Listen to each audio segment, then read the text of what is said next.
The third universal design principle is simple and intuitive use.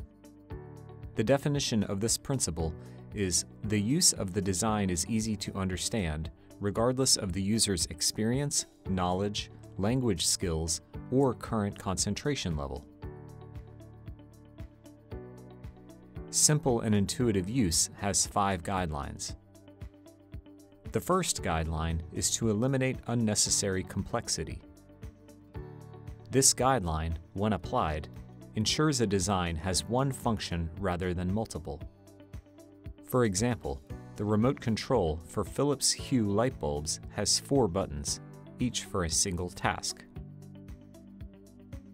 An emergency call box throughout a college campus is another example of this guideline, as it has only one large button that can be pressed for assistance.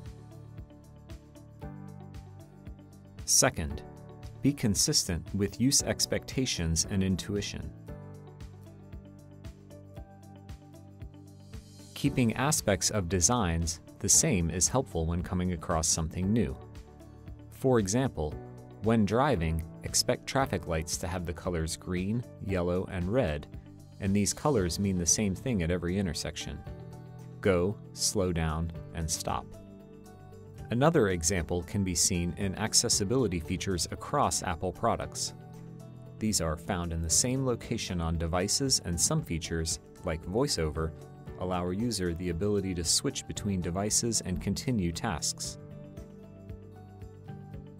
Me being blind, I use an accessibility feature called VoiceOver on all of my devices, which gives me the text-to-speech ability and allows me to be able to create and work and run my company. Third, accommodate a wide range of literacy and language skills. We live in a world with a lot of text, particularly on signs around a large city, while traveling, or at a historic landmark.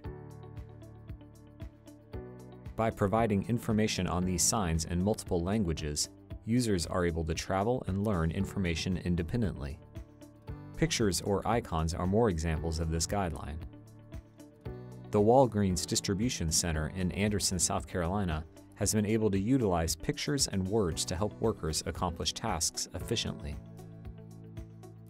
And we're big proponent of icons. So everything we do, whether it's job aids or whether it's materials for celebrations, whether it's productivity, we put that in not only a word or a verbiage form, but we also put it in the icon with us. So, and we do realistic images, so there isn't a discrepancy of understanding what's trying to be communicated. Michael Kohler is the co-founder and CEO of Special Needs and Treats in Lawrenceville, Georgia. He explains how using a simple photo-based tool is beneficial in a bakery. We use the Square system for our point of sale, which actually has pictures of our cupcakes, pictures of other products, so that, for example, my son, who doesn't read, can actually select the cupcakes that he wants to purchase for himself for the day and check himself out all the way to the point of actually almost collecting money and what have you. Fourth, arrange information consistent with its importance. This guideline is about putting the most important information first. For example, a television remote with the power button at the top followed by a number pad shows the user that one must turn on the television by pressing the power button, then they can select a channel. Fifth, provide effective prompting and feedback during and after a task. Designs which give feedback or prompts help a user effectively use a product. Alexa, turn on Roku. Environmental control devices, like a Google Home or Amazon Echo, give users prompts and feedback when completing a task, like giving information about a topic or person, and even confirming the turning off or on of other devices. When we first introduced Alexa and Echo, by default, Anytime you asked something of Alexa, she would respond. So if I said, please turn on the lights, she would not only turn on the lights, but she would say, okay. Okay.